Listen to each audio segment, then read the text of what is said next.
ఈరోజు వంకాయ బఠానీ కర్రీ చేద్దాం. ఎక్కువగా ఫంక్షన్లో ఇస్తుంటారు కదా ఈ కర్రీ.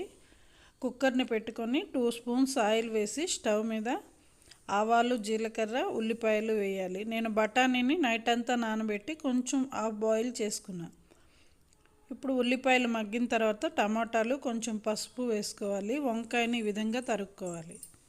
టమాటా కొంచెం మగ్గిన తర్వాత వంకాయలు, మనం ఉడకబెట్టి పెట్టుకున్న బఠానీ వేసి రుచికి సరిపడినంత ఉప్పు, కారం, గరం మసాలా, ఒక చిన్న గ్లాసు నీళ్లు పోసి కుక్కర్ని క్లోజ్ చేసి 3 to 4 విజిల్స్ వస్తే కూర రెడీ అయిపోతుంది.